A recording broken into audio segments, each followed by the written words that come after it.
आप सभी को? ठीक है। From today we are starting criminal procedure code, okay, 1973। और हम इसे बीएनएसएस से कंपेयर करते हुए नहीं चलेंगे, ठीक है। जो जो भी बच्चे आगे क्लास में कंटिन्यू रहेंगे उनको मैं बता देती हूँ कि हम क्रिमिनल प्रोसीजर कोड 1973 ही पढ़ेंगे प्योरली। सेकंड, प्लीज आप लोग सब अपना माइक म्यूट कर लीजिए। सेकंड, हम क्या करेंगे मैम, कितने दिन में कंप्लीट करेंगे? हम ट्राई करेंगे 15 to 20 डेज में इसको कंप्लीट करने का। कैसे कंप्लीट करेंगे 15 to 20 डेज में? मॉर्निंग में क्लासेस होगी, मैं आप सभी को पहले बता देती हूँ। मॉर्निंग में क्लासेस होगी 9 to 10:30, ठीक है। बिल्कुल हसल में कंप्लीट नहीं करेंगे कि आप ये सोचो कि कैसे करना है 20 दिन में कंप्लीट। 9 से लेकर 10:30 मॉर्निंग में क्लास है, और इवनिंग में जो क्लास होगी 8:15 से लेकर 9:15 होगी, ठीक है। बिल्कुल आराम से, बिल्कुल एक एक सेंटेंस का इंटरप्रिटेशन करते हुए चलेंगे बेयर एक्ट का।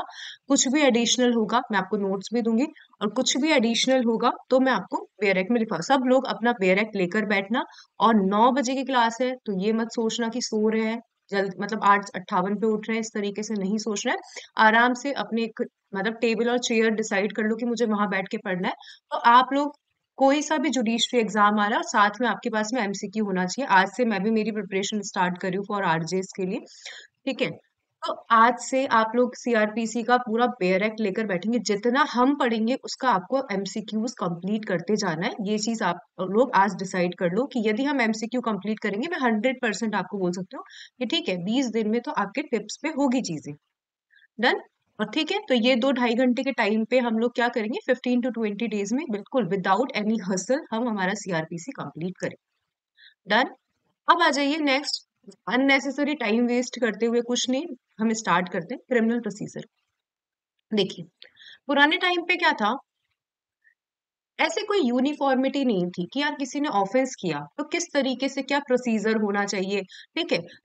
कि रिफॉर्मेटिव थ्योरी अपनानी चाहिए कि रेट्रीब्यूटिव थ्योरी अपनानी चाहिए, इस तरीके से कोई प्रोसीजर नहीं था। फिर 1882 में क्या बनाया गया, सीआरपीसी बनाया गया। मतलब सीआरपीसी सबसे पहले जब बनाया गया था वो 1882 में बनाया गया था, ठीक है, ताकि क्या रहे, थोड़ी सी यूनिफॉर्मिटी आए। आपको पता है कि 1973 से पहले जो सीआरपीसी था वो 1898 था। क्या था? 1898। तो 1882 को किसने रिप्लेस किया? 1898 ने रिप्लेस किया। फिर 1973 आया, 1973 ने किसको रिप्लेस किया? 1898 को रिप्लेस किया। देखो, जो मेजर बात थी कि 1898 और 1973 में क्या डिफरेंस है, तो ये डिफरेंस देखा गया कि आप लोगों को पता है जो मतलब जो क्या होता है, अपना देश है, अपने देश के 3 पिलर है। तो इसमें एग्जीक्यूटिव आप लोग सब जानते हैं, क्लास बाइलिंगुअल होगी, हिंदी इंग्लिश मिक्स, ठीक है, मैं पहले ही बता देती हूँ। एग्जीक्यूटिव आप लोग जानते हैं, एग्जीक्यूटिव मतलब कार्यपालिका, ठीक है, लाइक पुलिस के काम, ठीक है, और एग्जीक्यूटिव मजिस्ट्रेट के काम, ये सारे काम होते हैं। और एक होती है जुडिशरी।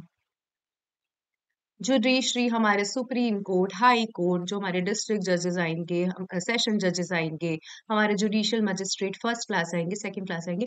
1973 वाले सीआरपीसी में क्या स्पेसिफिकेशन था? 1973 वाले सीआरपीसी में इन दोनों के काम को, जो थोड़ी सी क्या मछली, मतलब मिक्स एंड मैच हो रहा था। क्या हो रहा था? 1898 में मिक्स एंड मैच हो रहा था थोड़ा एग्जीक्यूटिव और जुडिशरी का काम।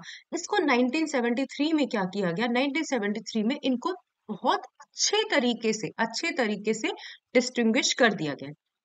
अभी थोड़ा सा मैं बीएनएसएस के बारे में बता देती हूँ। बीएनएस जो भी 2023। अब बात आती है कि मैम इन दोनों में डिफरेंसेस क्या है। सबसे ज्यादा डिफरेंस जब आप आईपीसी और बीएनएस की बात करेंगे, भारतीय न्याय संहिता, जब आप किसकी बात करेंगे, मैं एक बार बोल लूं फिर आप लोग एक बार हैंड रेज कर दीजिए। आईपीसी और भारतीय न्याय संहिता की बात करेंगे आप, इंडियन एविडेंस एक्ट और भारतीय साक्ष्य अधिनियम की बात करेंगे, इन दोनों में ज्यादा डिफरेंसेस नहीं आए हैं। आप देखोगे ना तो 90 to 90, Indian evidence act 99% similar है, सेक्शन ऊपर नीचे हुए, अननेसेसरी सेक्शन को रिपील किया गया है। आईपीसी और बीएनएस में 80 to 90% सिमिलर कंटेंट है, सिमिलर कंटेंट की बस नए एडिशन, ऑफेंस को क्या किया गया, नए एडिशन डाले गए हैं ऑफेंसेस के। लेकिन जब हम सीआरपीसी और बीएनएसएस की बात करते हैं, प्रोसीजर सेम है। देखो किसी चीज की रूट को हम चेंज नहीं कर सकते, प्रोसीजर सेम है, लेकिन कहीं ना कहीं जैसे कुछ काम एग्जीक्यूटिव मजिस्ट्रेट को क्या कर दिए गए हैं, इन्होंने डेजिग्नेट कर दिए, कहीं पे कोई एज है ना 60 ईयर है या 65 ईयर से, तो उसको 65 को 60 ईयर्स कर दिया, और 65 को 60 ईयर कर दिया, वॉट एवर इट इज। तो ये सबसे ज्यादा चेंजेस सीआरपीसी 1973 और भारतीय न्याय संहिता, ये जो नागरिक सुरक्षा संहिता में सबसे ज्यादा चेंजेस हुए। ठीक है। कभी चलो आज तो हम लोग, क्योंकि 15-20 डेज में अब मुझे कंपैरिजन कराते हुए पढ़ाना मतलब पॉसिबल नहीं लग रहा, लेकिन आप लोग ये समझ रहे हो कि आईपीसी के जैसे आप बीएनएस पढ़ रहे हो या इंडियन एविडेंस एक्ट के जैसे आप भारतीय साक्ष्य अधिनियम पढ़ रहे हो, तो ये दोनों जितने सिंपल है ना उतना ही हार्ड प्रोसीजर सेम रहेगा, लेकिन काफी चीजें चेंज हुई है। लाइक 164 में काफी चीजें चेंज हुई है, 167 सेक्शन 167 जो होता है उसमें काफी चीजें चेंज हुई है। तो ठीक है, इन चीजों को थोड़ा सा कभी इन फ्यूचर हम पढ़ेंगे, मैं डेफिनेटली मैं नोट्स भी बनाऊंगी, इन कंपैरिजन भी बनाऊंगी, लेकिन अभी वो चीज पॉसिबल नहीं है, क्योंकि मुझे 2 महीने में एग्जाम है। ठीक है, तो ये चीज इग्नोर करते हुए नहीं चलना है। कभी आप बीएनएसएस पढ़ो तो ये नहीं देखना कि सीआरपीसी में ऐसा कुछ प्रोविजन था, बहुत ज्यादा चेंजेस हुए। ठीक है। अब आ जाओ, मैंने आपको बता ही दिया कि 1973 की जो सीआरपीसी थी, 1973 की सीआरपीसी थी, उसमें एग्जीक्यूटिव और जुडिशरी में क्या किया गया, अच्छा खासा डिस्टिंग्विश कर क्या गया कि भाई कार्यपालिका का काम कार्यपालिका ही संभालेगी, और जुडिशरी का काम, जो जुडिशरी का प्रोसीजर है, वो जुडिशरी ही संभाले। ठीक है, सबसे मेजर डिफरेंस था ये। अब आ जाइए, जो सीआरपीसी 1973 है, आप लोगों ने कई बार मेरी पहले भी क्लास ली होगी, जो भी नए बच्चे आ रहे हैं दिख रहा है, क्रिमिनल प्रोसीजर कोड 1973। दो तरीके के लॉ होते हैं, सब्सटैंटिव लॉ और प्रोसीजरल लॉ। किस तरीके के? दो तरीके के लॉ होते हैं, सब्सटैंटिव लॉ, प्रोसीजरल लॉ। साफ साफ दिख रहा है, इसमें लिखा हुआ है प्रोसीजर। जो सिविल का प्रोसीजर है वो कौन संभालता है? Civil procedure code 1908। और जो क्रिमिनल का प्रोसीजर है वो कौन संभालता है? Criminal procedure code 1908। सामने आपको अपेरेंटली ये दिख रहा है, क्रिमिनल प्रोसीजर कोड किस तरीके का कोड है? Procedural law. एक बार ये हैंड रेज कर दीजिए, याद रहेगा, कुछ भी नहीं था इसके अंदर। ये क्रिमिनल प्रोसीजर कोड एक तरीके का प्रोसीजरल लॉ है। डन। अब सेकंड बात आती है, अब जो सब्सटेंटिव लॉ होते हैं वो जो राइट आपके डिसाइड करते हैं, किसी चीज को डिफाइन करते हैं। तो क्या आपने क्रिमिनल प्रोसीजर कोड में किसी चीज को डिफाइन करते हुए देखोगे? आप क्रिमिनल प्रोसीजर कोड में बहुत ही रेयरली डिफाइन करते हुए देखोगे। आप जस्ट ये देखोगे कि चोरी की सजा हुई है तो किस प्रोसीजर पे जाना पड़ेगा, किस जुडिशियल मजिस्ट्रेट के पास जाना पड़ेगा, कहाँ एफआईआर लग सकती है, कहाँ कंप्लेन लग सकती है। ये सारी चीजें क्रिमिनल प्रोसीजर कोड में बताई। इन्होंने किसी चीज को डिफाइन नहीं किया, इन्होंने किसी चीज के मतलब, यहाँ पे जब हम आईपीसी की बात करते हैं, IPC is a type of substantive law. ठीक है, एक प्रकार का सब्सटैंटिव लॉ है, ये चीजों को डिफाइन करता है। ठीक है, फिर एग्जाम्पल्स देता है, राइट्स बताता है, लाइबिलिटीज बताता है, बट प्रोसीजरल कोड इस तरीके की बात नहीं करता। सेकंड आपको याद रखना है, एक तरीके का लेक्स फोरिलो है। मैम क्या होते हैं लेक्स फोरिलो? लोकेशन के अकॉर्डिंग नहीं चलते। एक होते हैं लेक्स लोसिलो, लेक्स लोसिलो होते हैं कि जहां पे कॉज ऑफ एक्शन अराइज हुआ है वहां के लॉ नहीं, जहां पे केस इंस्टीट्यूट हुआ है वहां के लॉ लगेंगे। याद रहेगा, एक सबसे पहले मैंने बोला कि CrPC is a procedural law. Procedure सामने दिख रहा है कि प्रोसीजर बता रहा है, और it is a type of lex fori. और आ जाइए और देखते हैं। देखिए, छोटी छोटी बातों का ध्यान रखते हैं, जो जैसे आप मान लीजिए कि सीआरपीसी बिल्कुल नहीं पता, हमें क्रिमिनल के बारे में कुछ भी नहीं पता, किस तरीके के कोर्ट्स होंगे, तो आप देखोगे सबसे पहले आप सभी को पता है क्या होता है। जस्ट मैं बेस बता रही हूँ, धीरे धीरे जब हम आगे बढ़ेंगे तो हम थोड़ा सा एडवांस लेवल पे जाएंगे। सुप्रीम कोर्ट होता है सबसे पहले। ठीक है, उसके बाद में सबको पता है हाई कोर्ट होता है। सेम सिविल केसेस में भी सेम रहता है, सुप्रीम कोर्ट रहेगा, हाई कोर्ट रहेगा। फिर उसके बाद में यहाँ आते हैं डिस्ट्रिक्ट जज। ठीक है, और यहाँ आते हैं, मतलब आप लोग जैसे कभी हम लोग जैसे आरजेएस का एग्जाम क्लियर करके आगे जाएंगे, तो आप लोग देखते हैं कि किसी को तो क्या मतलब सब्रोगेट काम कर दिया, जिसको किसी को क्रिमिनल है, हम जब बनते हैं तो क्या बनते हैं हम? सिविल जज कम जुडिशियल मजिस्ट्रेट। सिविल जज कम जुडिशियल मजिस्ट्रेट। तो जो जजेस जजेस वाली बातें आती है ना, तो वो सिविल सिविल में जाते हैं। ठीक है। जहां पे भी मजिस्ट्रेट्स नाम आ जाते हैं तो वो बंदे सेम ही है, बंदे सेम ही है, लेकिन एक जैसे होता है ना कि हम 12th पढ़ने के बाद में कोई बीकॉम कर रहा है, कोई बीए कर रहा है, बंदे काम मतलब सेम ही है, एक इंसान सेम ही है, काम अलग अलग। यदि वो क्रिमिनल प्रोसीजर में जा रहा है तो उसे मजिस्ट्रेट कहा जा रहा है, और यदि वो सिविल प्रोसीजर में काम हैंडल कर रहा है तो उसे जज कहा जा रहा है। ठीक है, तो देखिए सुप्रीम कोर्ट, हाई कोर्ट, यहाँ पे आते हैं सेशन जज, यहाँ पे आते हैं डिस्ट्रिक्ट जज। फिर और से और ज्यादा चीजें हो जाती है, CJM judicial magistrate first class, judicial magistrate second class, यहाँ पे होते हैं सिविल जज, सीनियर सिविल जज। लेकिन ये तीन हिरार्की लेवल आपको याद करना जरूरी है कि यहाँ पे सेशंस जज मिलेंगे आपको, और यहाँ पे आपको डिस्ट्रिक्ट जज मिलेंगे। डन। अब आ जाइए सीआरपीसी 1973 कैसे कैसे क्या एनेक्टमेंट। देखिए, हमने पढ़ा, इसकी एक एक चीज इंपॉर्टेंट है, जो जो चीज मैं बोल रही हूँ, जो जो चीज मैं बोल रही हूँ, हर चीज एक इंपॉर्टेंट। एग्जाम में पूछे क्या होती है एनेक्टमेंट डेट, इसकी एनेक्टमेंट डेट, और क्या होती है एनफोर्समेंट डेट। आई होप सबको पता ही होगा, लेकिन फिर भी बताते हैं। एनेक्टमेंट डेट होगी जिसपे जैसे कभी गवर्नर सिग्नेचर कर देते हैं, राष्ट्रपति सिग्नेचर कर देते हैं। एनफोर्समेंट डेट, कब एनफोर्समेंट में आया, क्या बोला मैंने कि कब एनफोर्समेंट में आया। इसकी एनेक्टमेंट डेट क्या है, 25 जनवरी 1974। ठीक है, ये इसकी एनेक्टमेंट डेट है, गलत तो नहीं बोल रही मैं। 25 जनवरी, जैसे जब हम बात करते हैं बीएनएसएस की, बीएनएस की और भारतीय साक्ष्य अधिनियम की, इसकी जो इनेक्टमेंट डेट है, कब साइन करे थे राष्ट्रपति ने, 25 दिसंबर 2023। और एनफोर्समेंट डेट क्या है, 1 जुलाई 2024। सेम इसकी इनेक्टमेंट डेट क्या है, 25 जनवरी 1974। और इसकी एनफोर्समेंट डेट क्या है, 1 अप्रैल 1974। ठीक है, डन। कोई इसमें इशू नहीं है, याद रखो, चार चीजें याद करवा दी मैंने आपको। प्रोसीजरल लॉ है, लेक्स फॉरी लॉ है, 25 जनवरी 1974 की एनेक्टमेंट डेट है, और एनफोर्समेंट डेट है 1 अप्रैल 1974। आपको चार क्वेश्चन एग्जाम में, प्री में देखो, प्री का जो प्रोसीजर होता है ना, प्री एग्जामिनर का माइंड घूम जाए, वो सिंपल से सिंपल क्वेश्चन दे सकता है, सिंपल से सिंपल क्वेश्चन, ये बहुत सिंपल क्वेश्चन है। लेकिन बहुत सारे बच्चों का देखते देखते माइंड घूम जाता है कि क्या लगाऊं, समझ में नहीं आ रहा।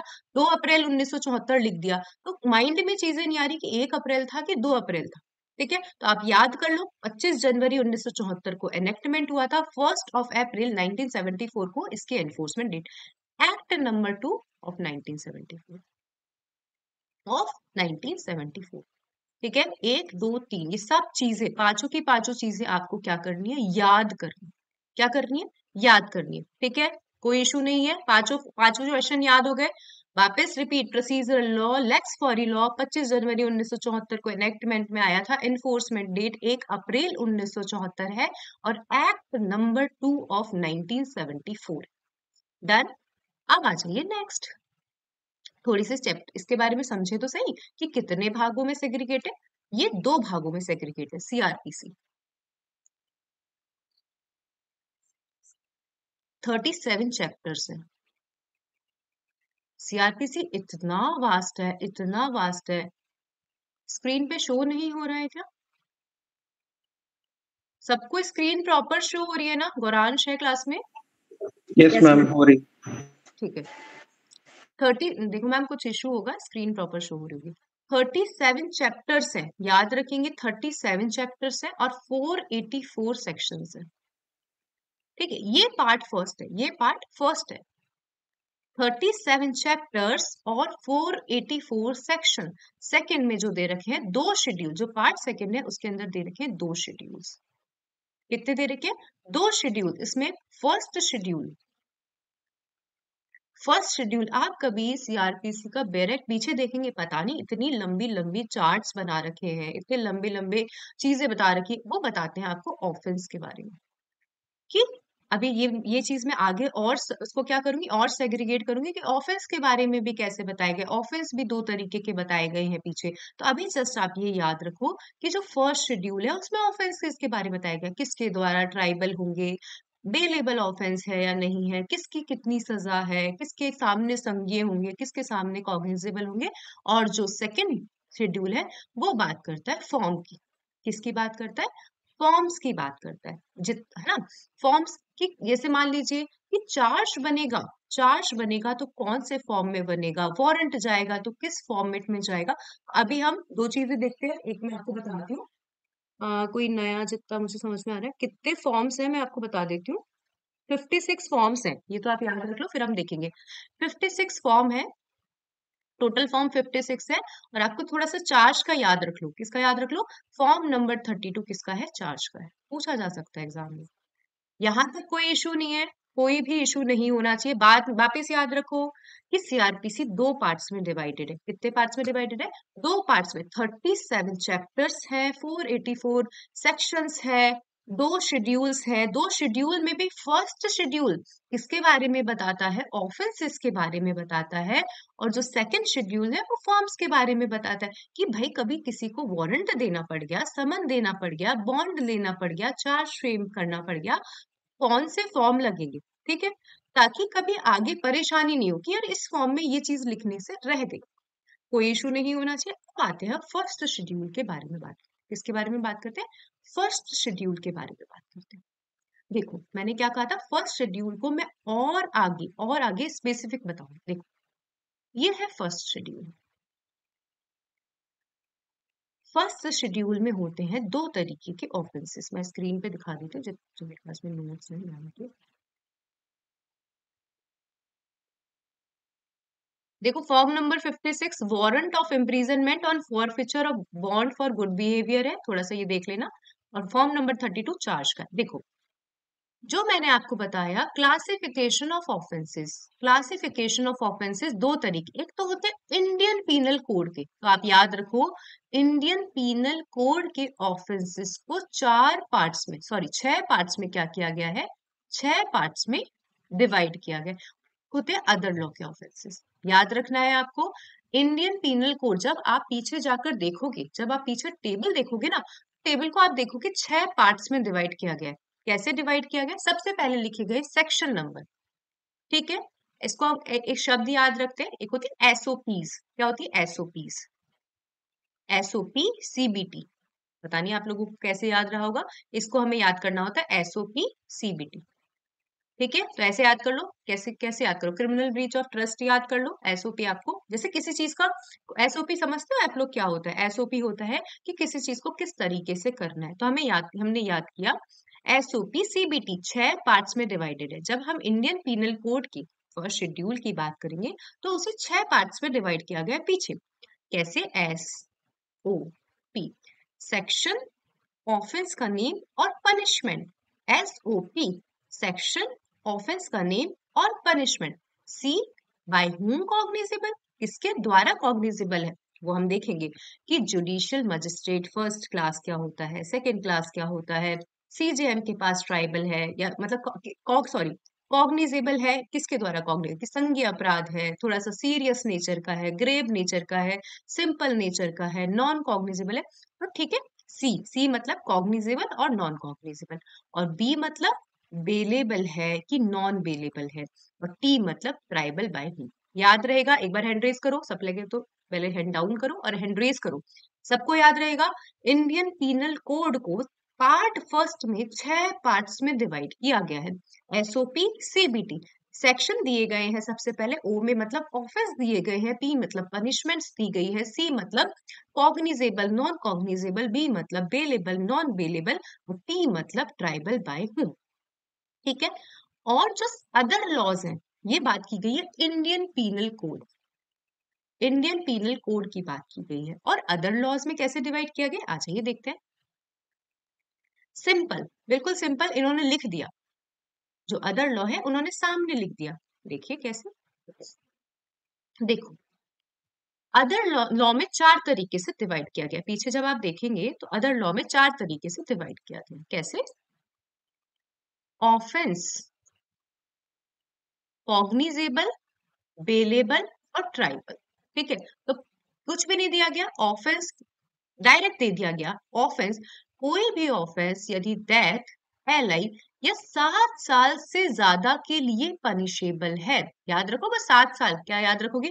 7 साल को एक बेंचमार्क डिसाइड कर लो, 7 साल से ऊपर कोई भी ऑफेंस डेथ LI या 7 साल से ज्यादा पनिशेबल है, इसे क्या कहा गया? इसे हमेशा हम मानेंगे कॉग्निजेबल ऑफेंस। लिख दिया शेड्यूल में, कॉग्निजेबल। बेलेबल है, नॉन बेलेबल है, तो इसे मानेंगे नॉन बेलेबल। थोड़े से सीरियस नेचर आपको सामने दिख रहा है। कॉग्निजेबल मत, कॉग्निजेबल ऑफेंस एक ऐसे ऑफेंस होते हैं जो थोड़े से ग्रेव नेचर के होते हैं, संज्ञेय अपराध, जिसका जिसको जिसमें जो पुलिस वाला है विदाउट वारंट अरेस्ट कर सकता है। ठीक है, तो डेथ है, LI है, लाइफ, ये जो 7 ईयर से ज्यादा के ऑफेंस है ये होते हैं कॉग्निजेबल, ये होते हैं नॉन बेलेबल, और इन्हें ट्राई करता है कोर्ट ऑफ सेशन। जो 3 साल से 7 साल के ऑफेंस होते हैं कॉग्निजेबल, नॉन बेलेबल, और इन्हें ट्राई करता है जुडिशियल मजिस्ट्रेट फर्स्ट क्लास। और 0 से 3 थोड़े से नॉन सीरियस नेचर, मतलब नॉन सीरियस होते, क्राइम हमेशा सीरियस नेचर का होता है लेकिन थोड़े से कम सीरियस नेचर के। ठीक है, नॉन कॉग्निजेबल, बेलेबल और एनी मजिस्ट्रेट। कैसे याद रखा? आ जाइए स्क्रीन पे। याद नहीं हुआ होगा ना एकदम से? देख, 4 तरीके की शीट्स बात, offence, cognizable, non cognizable, bailable, non bailable और triable. That LI 7 year plus, हमेशा आपको serious nature, cognizable, non bailable, triable by court of session. फिर 3 से 7 साल, 3 से 7 साल कॉग्निज सेम है, ये कॉग्निजेबल रहेंगे, नॉन बेलेबल रहेंगे, जुडिशियल मजिस्ट्रेट फर्स्ट क्लास। और जो 0 से 3 साल नॉन कॉग्निजेबल, ज्यादा ऐसे भी नहीं पुलिस वाला विदाउट वारंट अरेस्ट करके ले जाएगा, नॉन कॉग्निजेबल, बेलेबल और एनी मजिस्ट्रेट। याद हो गया? हैंड रेज कर दो सबके साथ, भूलना नहीं है। अपनी रफ नोटबुक में, अपनी रफ नोटबुक में, ये कहीं नहीं लिखा हुआ है, बेयर एक्ट में पीछे लिखा हुआ है। बेयर एक्ट में लास्ट क्लास में जाओगे, सेकंड शेड्यूल में सबसे लास्ट में देखो, है आपको बता भी देती हूँ। मतलब सेकंड शेड्यूल, जो फर्स्ट शेड्यूल है ना, फर्स्ट शेड्यूल के लास्ट में जहाँ सेकंड शेड्यूल स्टार्ट हो रहा होगा, वहां पे आपको दिख जाएगा। मेरे पेयर नहीं दिख रहा मुझे भी। ठीक है विशाखा? ठीक है, डन। कोई परेशानी वाली बात नहीं है, जल्दी से याद कर लो। एक्ट नंबर 2 है, एक्ट नंबर 2 है 1974 का, 25 जनवरी 1974 एनेक्टमेंट डेट है, एनफोर्समेंट डेट 1 अप्रैल 1974 है, प्रोसीजरल कोड है, लेक्स क्वारी लॉ है, और 2 तरीके से डिवाइडेड है, 37 चैप्टर है, 484 सेक्शंस हैं, और उसके 2 शेड्यूल्स दे रखे हैं। फर्स्ट शेड्यूल में ऑफेंसेस के बारे में बात की गई है, ऑफेंसेस को भी 2 तरीके से बांटा गया है। सेकेंड शेड्यूल में फॉर्म्स की बात की गई है, हमने फॉर्म नंबर 32 याद किया है चार्ज के बारे में। और फर्स्ट शेड्यूल में जो फर्स्ट पार्ट है इंडियन पीनल कोड, उसको 6 भागों में बांटा गया है। 6 भागों में SOP CBT, section, offence, punishment, C मतलब cognizable, non cognizable, B bailable, non bailable, T मतलब ट्राइबल। जो दूसरे ऑफेंस है, अदर लॉज के ऑफेंस है, उन्हें 4 भागों में बांटा गया है। That LI 7 year plus cognizable, done. फिर non bailable court of session 3 से 7 साल, cognizable, non bailable judicial magistrate first class 0 से 3 इयर्स, नॉन कॉग्निजेबल, बेलेबल और एनी मजिस्ट्रेट। कोई परेशानी नहीं है, हैंड रेज कर दो, कोई भी परेशानी नहीं होनी चाहिए। यहाँ तक की जो चीजें हैं आपको टिप्स पे लर्न रहनी चाहिए। देखो मैं आपको वापस बता देती हूँ, जो भी बच्चे नए हैं, आप लोगों को कोड का बहुत एक्सपीरियंस होगा, ठीक है, लेकिन यदि कोई बाई चांस गलती से मिस्टेक हो जाए, गलती से मिस्टेक हो जाए, मेरे को नहीं है इतना एक्सपीरियंस, लेकिन मैं आपको बेयर एक्ट का इंटरप्रिटेशन की, भाई एग्जाम में चीज आ रही है, एक एक शब्द, एक एक लाइन आपको अच्छे से पढ़ाती जाऊंगी बेयर एक्ट के इंटरप्रिटेशन के साथ। कोई इश्यू आ रहा है, आप मुझे आराम से क्लास के बाद बोल दो या क्लास में बोल दो कि मैम ये गलती हो गई थी। ठीक है मैम, आपने थोड़ा सा ये मिस्टेक वाइज बता दिया था, क्योंकि आप लोग मेरे से हो सकता है एक्सपीरियंस में बहुत ज्यादा बड़े हूँ, ठीक है, मुझे इतना नहीं। आ जाओ दूसरी बात करके, आप लोगों को याद रखना है, जो क्राइम होता है, जो सिविल केसेस होते हैं, वो किसके अगेंस्ट होते हैं? पार्टीज के अगेंस्ट, पार्टीज के अगेंस्ट। लेकिन ये जो क्रिमिनल केसेस होते हैं, ये होते हैं स्टेट के अगेंस्ट। क्यों? मान लीजिए मोहन का मर्डर कर दिया पारुल ने, भाई पारुल ने मोहन का मर्डर नहीं किया, किसके अगेंस्ट ऑफेंस किया? स्टेट के अगेंस्ट ऑफेंस किया, स्टेट के अगेंस्ट ऑफेंस किया है। ये आप क्या कर रहे हो, जो राज्य है उसमें थोड़ी सी गलत चीजें फैला रहे हो। तो आपने तो पारुल वर्सेस मोहन नहीं होगा कभी, चार सॉरी, ठीक है, पारुल वर्सेस मोहन या जो भी है, यहाँ पे मोहन का नाम नहीं लिखा होगा, मोहन का नाम यहाँ पे लिखा होगा स्टेट ऑफ राजस्थान। मान लीजिए यदि मोहन राजस्थान का बंदा है, स्टेट ऑफ राजस्थान लिखा होगा, क्योंकि ये जो ऑफेंस है, जब चार्ज फ्रेम होते हैं ऑफेंस, हमने किसके खिलाफ करे होते हैं? स्टेट के खिलाफ। तो state of Rajasthan versus Parul लिखा होगा। ये छोटी छोटी बातों का आपको ध्यान रखना है चार्ज फ्रेम करते हुए। और एक और बात हम बता देते हैं कि क्रिमिनल केसेस में क्या फ्रेम होते हैं, चार्ज फ्रेम होते हैं, और सिविल केसेस में क्या फ्रेम होते हैं, इश्यूज फ्रेम होते हैं। ये भी आपको बिल्कुल, अब हम बेस से ही पढ़ रहे हैं तो ये छोटी छोटी चीजों को आपको ध्यान रखना है कि जब भी हम क्रिमिनल केसेस की बात करते हैं तो उसमें चार्ज फ्रेम होते हैं, और सिविल केसेस की बात करते हैं तो हम इसमें इश्यूज फ्रेम करते हैं। समझो, एक छोटी चीज और बताती हूँ। कभी भी कोई ऑफेंस होता है, चाहे वो, मैंने अभी आपको बोला कि ऑफेंस यदि कोर्ट ऑफ सेशन द्वारा ट्राइबल है, हमने बोला कि कोर्ट ऑफ सेशन द्वारा ट्राइबल है, या जुडिशियल मजिस्ट्रेट फर्स्ट क्लास द्वारा ट्राइबल है, या जुडिशियल मजिस्ट्रेट सेकंड क्लास द्वारा ट्राइबल है, या थर्ड, चाहे कोर्ट ऑफ सेशन द्वारा ट्राइबल हो, मतलब कोर्ट ऑफ सेशन समझ गए, तीसरा स्टेज, थोड़ा सा अच्छा, मतलब उस राज्य का, उस राज्य का नहीं, उस डिस्ट्रिक्ट का सबसे बड़ा कोर्ट, ठीक है। सेशन जज, सेशन जज, हम आगे इनकी पनिशमेंट भी पढ़ेंगे। सेशन जज कितनी पनिशमेंट दे सकता है, सेशन जज कितनी पनिशमेंट दे सकता है, हाई कोर्ट कितनी पनिशमेंट दे सकता है, सेशन जज डेथ तक की पनिशमेंट दे सकता है। समझो, मान लीजिए कोई भी ऑफेंस हुआ, ऐसे तो हर दूसरा आदमी मान लीजिए मर्डर कर दिया, या बहुत सारे ऐसे केसेस है जिसमें क्या लिखा गया है कि सेशन जज द्वारा ट्राइबल है, सेशन जज द्वारा ट्राइबल है। भाई इतना ऊंचे लेवल का कोर्ट है, इतना ऊंचे लेवल का कोर्ट है, हर दूसरा आदमी बड़े बड़े ऑफेंस करके कहाँ पहुंच जाएगा, सेशन जज द्वारा ट्राइबल है, सेशन जज द्वारा ट्राइबल है। तो ऐसा नहीं होता है। कोई भी केस यदि सेशन जज द्वारा ट्राइबल है तो सबसे पहले कहाँ जाता है, जुडिशियल मजिस्ट्रेट्स के पास जाता है। आज के दिन पे ये चीज ध्यान रखनी है आपको, ध्यान रखनी है। अब जुडिशियल मजिस्ट्रेट क्या करेगा, फिर सेशन जज को भेजेगा। इनके भी शब्द होते हैं, एक होता है मेक ओवर, एक होता है कमिटल। तो जब ऊपर लेवल पे जाता है केस, अब जुडिशियल मजिस्ट्रेट कौन है, थोड़े से सेशन जज से छोटे लेवल नहीं बोल सकते, सेशन जज से थोड़े से कम लेवल के हैं। तो डायरेक्ट कभी भी जो केस है सेशन जज द्वारा ट्राइबल होते हैं, उन्हें सबसे पहले कहाँ देखा जाता है case, judicial magistrate first class या जो भी है, उसके बाद में जाता है सेशन जज को कमिटल। क्या होता है, सेशन जज के पास में इसका होता है कमिटल। और मान लीजिए, हाँ जी, मान लीजिए यदि नीचे लेवल के पास जाना होता है तो वहां शब्द लिखा जाता है मेक ओवर। आपको मेंस में ये छोटी छोटी चीजें क्या करेगी, अच्छे मार्क्स दिलाएगी। मैंने क्या बोला, ऊपर लेवल पे जा रहा है, क्या बोला, ऊपर लेवल पे जा रहा है, तो क्या बोला मैंने शब्द, कमिटल, कमिटल। और सीजेएम होते हैं ना, चीफ जुडिशियल मजिस्ट्रेट, ये भी हम आगे पढ़ेंगे। सीजेएम जब इनको बांटते हैं, काम देते हैं, judicial magistrate first class second class जो भी, इनको बोलते हैं मेक ओवर।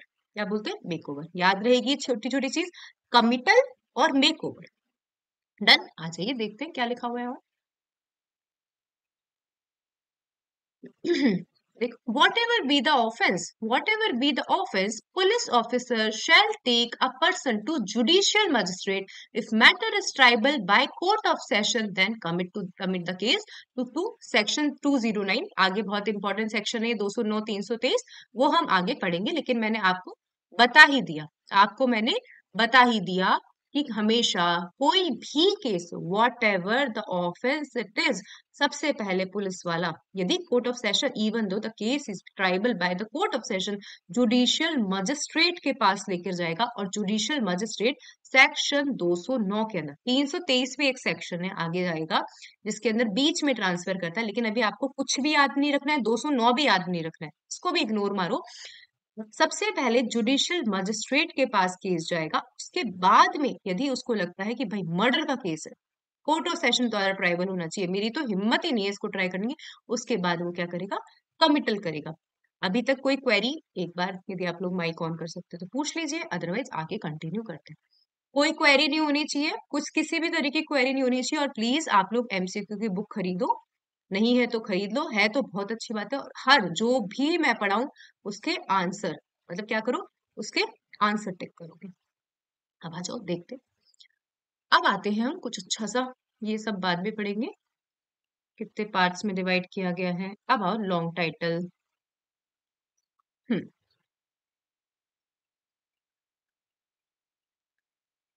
देखो ये सब हम पढ़ चुके हैं,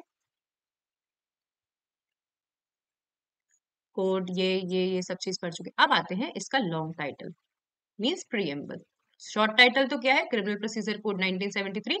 लॉन्ग टाइटल तो देखो कहीं 1882 में भी था, 1898 में भी था, 1973 में भी आएगा और आगे भी आएगा, 2023 में भी तो आया। बोला कि ये जो 1973 वाला है ना, आप देखना प्रीएम्बल में इसमें वर्ड नहीं लिखा हुआ। हाँ, इसमें वर्ड नहीं लिखा हुआ कि डिफाइंड। आप कई बार जब प्रीएम्बल पढ़ेंगे, आप जब कई बार प्रीएम्बल पढ़ेंगे, किन्हीं किन्हीं में शब्द लिखा रहता है डिफाइन, कंसोलिडेट, अमेंड और कलेक्टेड, ऐसे अलग अलग शब्द लिखे होते हैं। लेकिन जब हम इसके प्रीएम्बल की बात कर रहे हैं, वहां पे लिखा है कंसोलिडेट, कंसोलिडेट। ठीक है, क्या वर्ड लिखा हुआ है, कंसोलिडेटेड एंड अमेंडेड। कि भाई ये जो पुरानी चीजें थी, जो अच्छे भाई इससे पहले भी तो थे 1882 और 1898, जो पुरानी चीजें थी उनमें से हमने अच्छी अच्छी चीजों को तो क्या कर लिया, संग्रहित कर लिया। ठीक है, क्या कर लिया, उन अच्छी अच्छी चीजों को तो कंसोलिडेट कर लिया, और जहां पे हमें जरूरत थी वहां पे हमने क्या कर दिया, उसको अमेंड कर दिया। ठीक है, तो यहाँ पे देखो कि लिखा है an act to consolidated. And देखो परीक्षा मंथन आराम से आपको दिख जाएगी, ऑनलाइन ऑनलाइन आपको आराम से दिख जाएगी। बहुत सारे सब्जेक्ट, बहुत अथाह सब्जेक्ट जो भी जुडिशरी में आते हैं, वो सारे सब्जेक्ट क्या कर रखे हैं, कवर कर रखे हैं परीक्षा मंथन में। ठीक है, चैप्टर वाइज कवर कर रखे हैं, सेक्शन वाइज कवर कर रखे हैं, है ना। आ जाइए प्रियम्बल देखते हैं। Act to consolidate and amend the laws relating to the criminal procedure. और ये कब आया है, रिपब्लिक इंडिया के, मतलब कब हुआ था, संविधान कब बना था, 1950 में, उसके 24वें साल में आया है। कब आया है, 1974 में आया है। तो B it enacted by parliament. क्या लिखा हुआ है कि रिपब्लिक इंडिया के कौन से साल में आया, 24वें साल में। तो 1950 में भारत का संविधान गणराज्य लागू हुआ था, उसके 24वें साल में, मतलब 1974 में क्या हुआ है, आया है, इनेक्टेड हुआ है। डन, किसी को परेशानी नहीं है इसमें, प्रियम्बल में क्या लिखा हुआ, an act to consolidate and amend the laws relating to the criminal procedure be it enacted by the parliament at 24th year of republic India. About chapter number 1 preliminary, 37 chapter है तो preliminary chapter number 1 है। This act may be called the code of criminal procedure 1973। हाँ ma'am, इसमें amendments कितने हुए हैं? Ma'am मुझे ऐसा याद नहीं है कि कितने सीरियल नंबर से हुए, देखते जाएंगे, हम करते जाएंगे। हुए होंगे, बहुत सारे अमेंडमेंट हुए हैं, जैसे वो जो निर्भया केस के बाद में काफी अमेंडमेंट्स हुए थे, 41A B C D आया है एक नए केस लॉ से।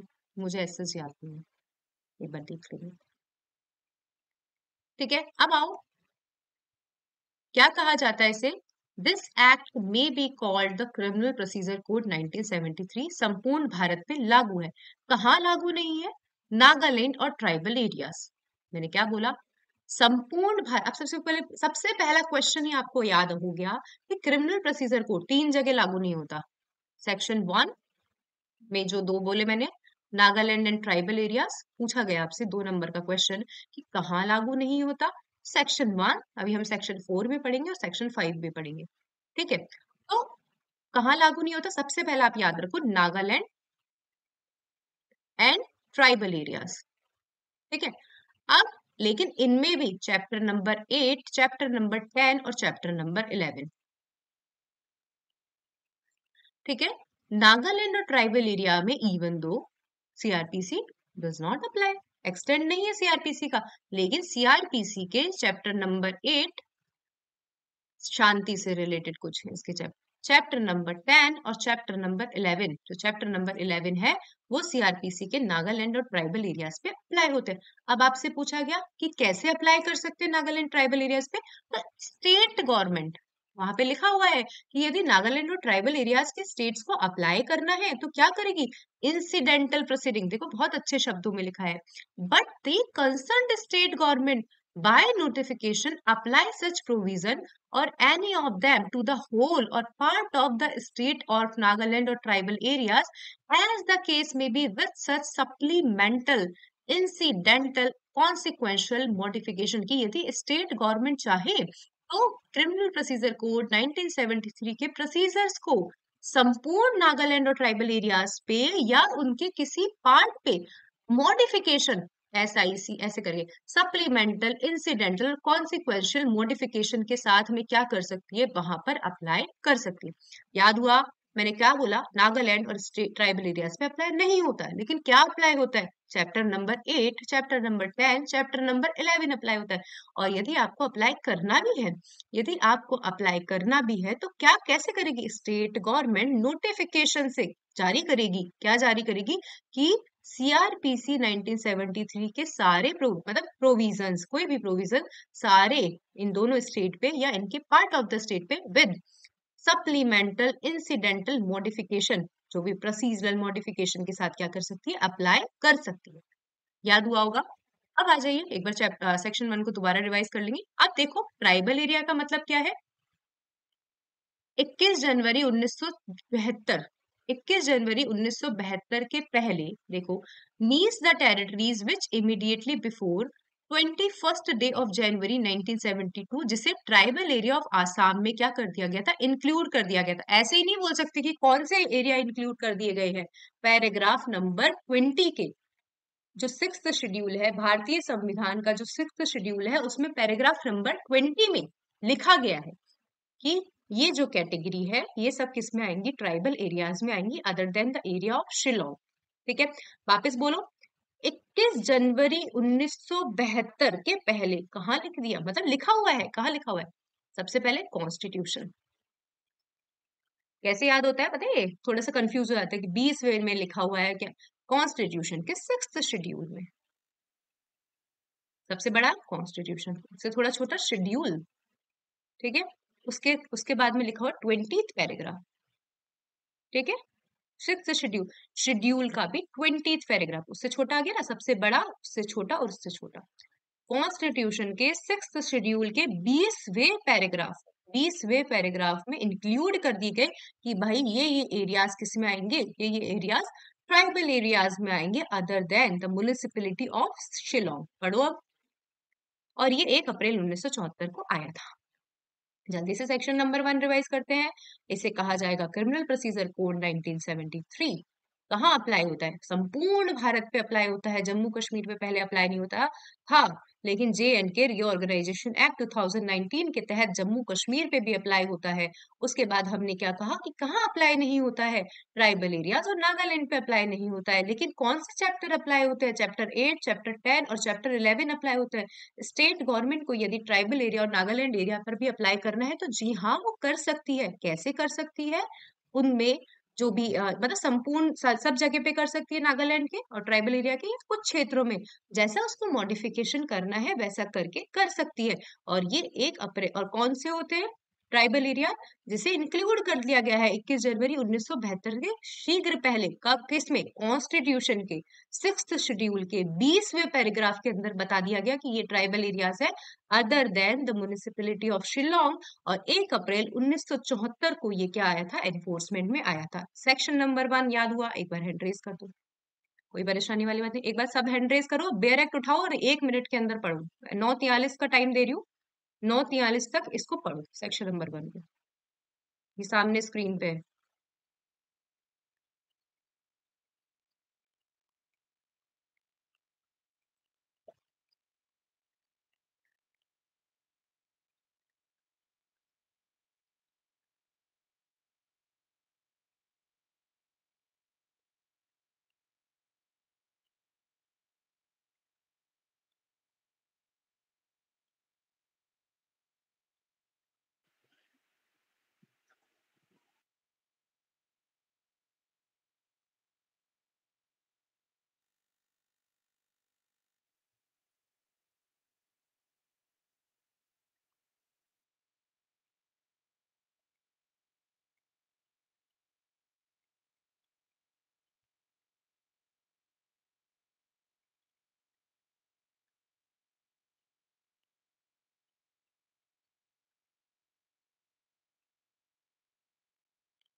क्या आई होप आपने पढ़ लिया होगा और कोई परेशानी आनी थी, ऐसा कुछ है नहीं कि कोई इशू आया, याद करते हुए हमने पढ़ा।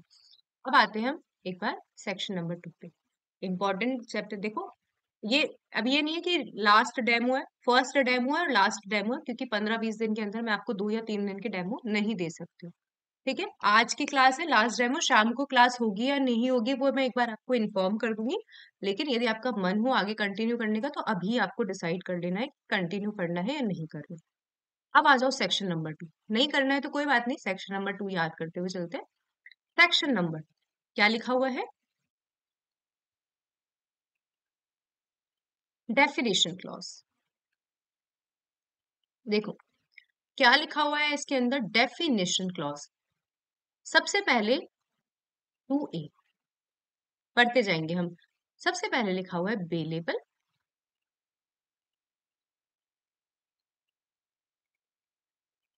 Non bailable. देखो लोगों के अंदर थोड़ा सा मिसकंसेप्शन होता है। लोगों के अंदर क्या मिसकंसेप्शन होता है कि बेलेबल का मतलब जिसके अंदर क्या कर सकता है, कि जिसके अंदर मतलब जिस ऑफेंस हमने ऑफेंस कर दिया, कोई बात नहीं, चल कोई बात नहीं, हमें क्या मिल जाएगी, बेल मिल जाएगी। ठीक है, नॉन बेलेबल ऐसा ऑफेंस जिसके अंदर हमें बेल नहीं मिलेगी। शब्दों को सामने देखने से तो ये लगता है, और कुछ लोग मेरे जैसे लोग, जो मैं भी ऐसी थी, कब जब मैं कॉलेज के एग्जाम दे रही थी, एक दिन पहले पढ़ के जाना होता था, हमें तो पता ही नहीं था कि कैसे कैसे क्या होता है। मैंने लिख दिया कि बेल मिल जाती है, बेल नहीं मिलती है। जिस इंसान ने नहीं पढ़ा होगा वो यही पढ़ेगा, यही लिखेगा। नहीं जी नहीं, सबसे पहले हम डेफिनेशन पढ़ते हैं, फिर हम देखते हैं कि क्या होता है बेलेबल और नॉन बेलेबल। देखो मैंने आपको बताया कि जो फर्स्ट शेड्यूल है उसमें स्पेसिफाई कर रखा है ना, कि कौन से ऑफेंस बेलेबल हैं, कौन से ऑफेंस कॉग्निजेबल है, नॉन बेलेबल है, नॉन कॉग्निजेबल है, किसके द्वारा ट्राई होंगे। तो यही बात लिखा हुआ है कि bailable offence means which is shown as bailable. मैंने क्या बोला, यहाँ पे छोटे छोटे शब्द याद रखो, यहाँ पे वर्ड लिखा है शोन, बनाए नहीं गए हैं। बेलेबल बनाए नहीं गए हैं, दिखाए गए हैं फर्स्ट शेड्यूल में। Which is shown as bailable in the first schedule, जिसे फर्स्ट शेड्यूल में बेलेबल दिखाया गया है, और विच इज मेड बेलेबल। हम मीन्स की भी तैयारी कर रहे हैं तो शब्द याद रखो, यहाँ पे वर्ड लिखा हुआ है which is shown as bailable, और यहाँ पे वर्ड लिखा है which is made bailable by any other law for the time being in force, and non bailable offence means any other offence. याद हुआ? शब्द याद रखो।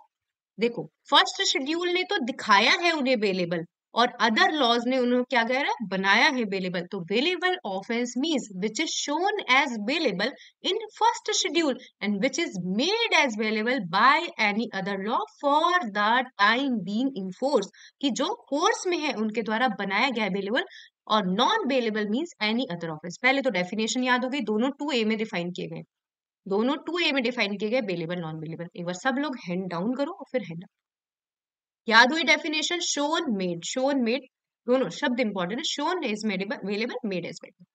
अब आते हैं difference between bailable and non bailable. Of course rough notebook लेकर बैठना है आपको, नोट्स मैं दूंगी लेकिन रफ नोटबुक लेकर बैठना है। जब तक आप हाथ से नहीं लिखोगे तब तक मैं गारंटी नहीं ले सकती कि याद।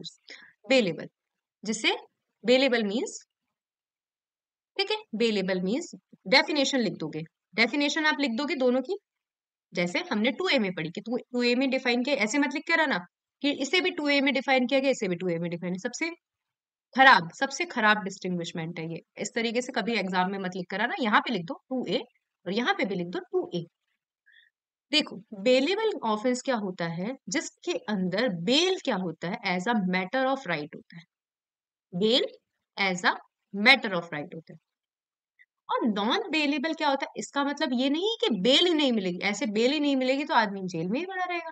आपको पता है कि बेल तो क्या है, बेल तो प्रोविजन है, और सॉरी, बेल प्रोविजन है और सजा मिलना एक्सेप्शन है। किसी का स्टेटमेंट है, मुझे नाम याद नहीं आ रहा उस पर्सन का। Bail is a matter of right, लेकिन नॉन बेलेबल ऑफेंस में बेल मिलती है लेकिन it is not matter of right. ये है डिस्क्रिशन ऑफ द कोर्ट। किसका डिस्क्रिशन होता है? कोर्ट का डिस्क्रिशन होता है कि इस बंदे को बेल दी जानी चाहिए या नहीं दी जानी चाहिए। याद रहेगा, bailable is a matter of right, यहाँ पे बेल मिलना अधिकार है। नॉन बेलेबल में बेल मिलती है, बेल मिलती है, but it all depends upon the discretion of the court. Court बोलेगा कि इसको बेल मिलनी चाहिए या नहीं मिलनी चाहिए। इसका जो प्रोसीजर है 436 में दिया गया है, इसका जो प्रोसीजर है 437 में दिया गया है। ठीक है, एंटीसिपेटरी बेल 438 है, वो बाद में देखेंगे, लेकिन ये जो सेक्शन बताए गए हैं कि किस तरीके से बेल मिलेगी, ये 436 में बताए गए। नॉन बेलेबल का जो प्रोसीजर है सेक्शन 437 में बताए गए। बेल किन ऑफेंसेस में मिलती है? जो less serious nature, grave nature, serious nature. ठीक है, और डिफरेंस में देखते हो, ये बेस डिफरेंस थे, एग्जाम में आएंगे तो ये बेस डिफरेंस आपको लिख के आना, ऐसे नहीं लिख कर आना नॉन अवेलेबल में बेल नहीं होती है। रुक जाओ मैं बताती हूँ आपको, और कुछ है क्या? ठीक है, ऑफेंस बस इतना ही, ज्यादा बेसिक डिफरेंस यही है। इसके अंदर कौन से ऑफेंस लिख सकते हैं अवेलेबल में? चीटिंग हो गया, अफरे हो गया, इलेक्शन में ब्राइबरी ले ली, रिश्वत खा ली, मतलब रिश्वत ले ली, तो it is a bailable offence. कौन से ऑफेंस है ये? Bailable offence. और non bailable offence dowry death, क्या बोला मैंने? Dowry death, murder, rape, grievous hurt, voluntary causing grievous hurt, ये कौन से होते हैं? Non bailable. एक बार हैंड रेज कर दो। Bailable offence means which is shown as bailable in first schedule and which is made bailable by any other law for the time being in force, and non bailable means any other offence. Bailable in bailable offence there is a matter of right, भाई हमारा अधिकार है bail मिलने का। और non bailable offence means नहीं, matter of right नहीं है, कोर्ट का डिस्क्रिशन है। बेलेबल का जो प्रोसीजर है 437 less serious nature, 436 non bailable, 437 grave serious nature, murder, affray, sorry murder, rape, ये नॉन बेलेबल है। चीटिंग, अफरे, ये बेलेबल है। डन, आ जाइए चार्ज। देखो, to be very very very very important, to be define नहीं किया गया चार्ज को। आपसे पूछा गया what do you mean by charge, ये नहीं लिख कर आओगे।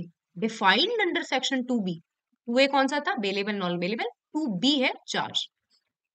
ये मत लिख कर आना defined under section 2B, define नहीं किया गया चार्ज को 2B में, चार्ज को 2B में डिफाइन नहीं किया। पहले हम बेसिक समझते हैं, चार्ज क्या होता है?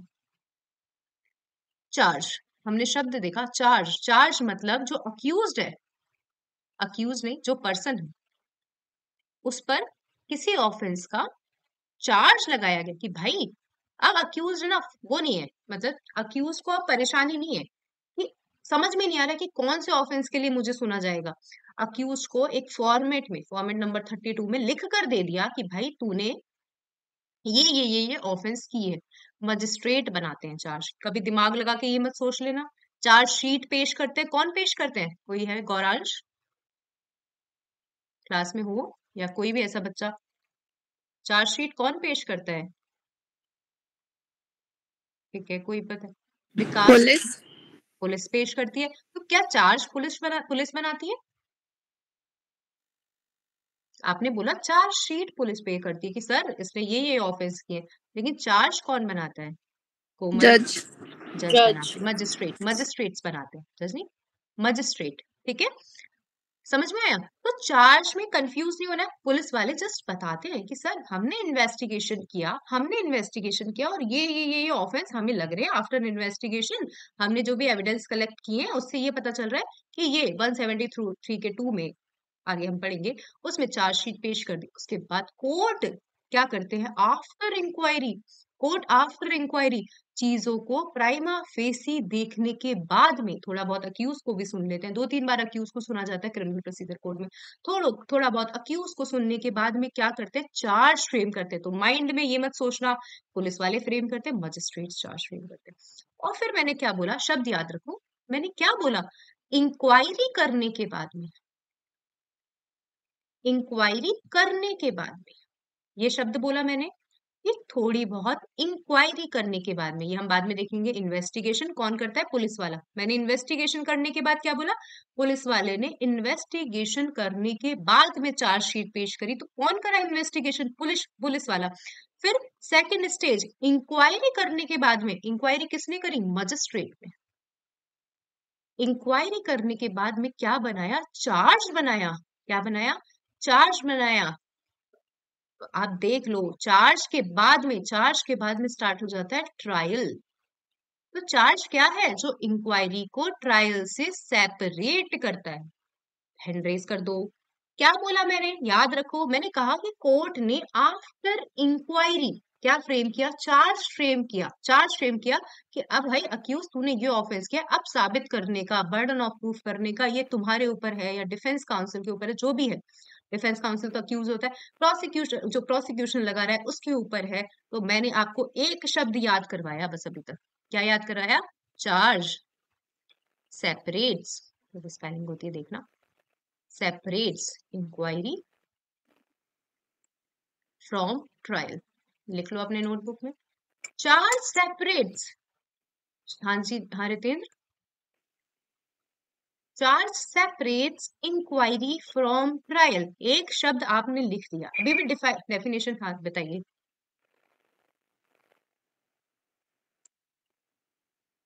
ठीक है, चार्ज क्या करता है? इंक्वायरी को ट्रायल से सेपरेट करता है। अभी भी मैंने डेफिनेशन नहीं बताई है, जस्ट मैंने आपको एक स्टेज बताई है कि चार्ज इंक्वायरी करने के बाद कोर्ट ने चार्ज फ्रेम किया, चार्ज फ्रेम करते ही ट्रायल स्टार्ट हो गया। अब आ जाओ दूसरी जो डेफिनेशन है, वो ये डेफिनेशन है, यहाँ नहीं लिखा हुआ, चैप्टर नंबर 17 है शायद चार्ज का, वो हम देख लेंगे, वहां पे शायद सेक्शन 211 में ऐसा कुछ लिखा हुआ है डिफाइन वाले केस में। 2B में भी डिफाइन नहीं किया गया और एसएस डिफाइन नहीं किया गया, लेकिन 211 में कहीं ना कहीं लिखा हुआ है। देखो पढ़ो क्या बोल रही हूं मैं। मैंने क्या बोला? कोर्ट ने क्या लगाया है? कोर्ट ने अक्यूज पर चार्ज लगाया है। कोर्ट इनफॉर्मली तो नहीं लगाएगा, एवं ही तो नहीं बोल देगा, चार्ज बनाएगा। क्या बनाएगा? फॉर्म नंबर 32 बनाएगा। तो मैंने शब्द समझना, फॉर्मल अक्यूजेशन, याद रहेगा वर्ड बोल रही हूं मैं, फॉर्मल अक्यूजेशन। फॉर्मल, इनफॉर्मली नहीं, फॉर्मल अक्यूजेशन स्पेसिफिकली बनेगा, formal accusation of court, formal accusation of court that all the formalities which convert, please आप माइक ऑफ कर लीजिए। Nitin, do you want to say something?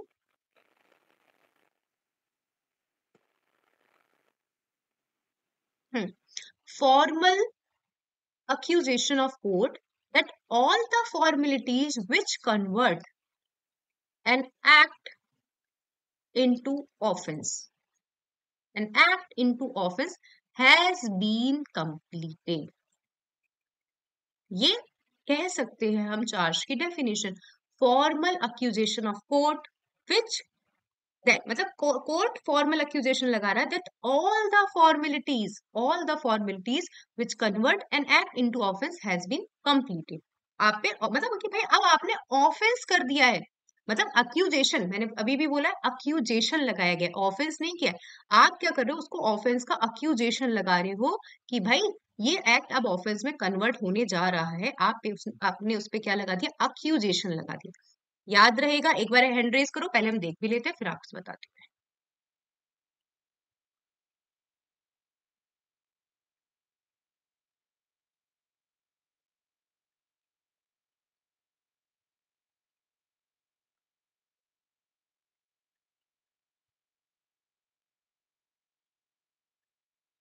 इसमें मत जाना, एक्विजिशन अक्यूजेशन है।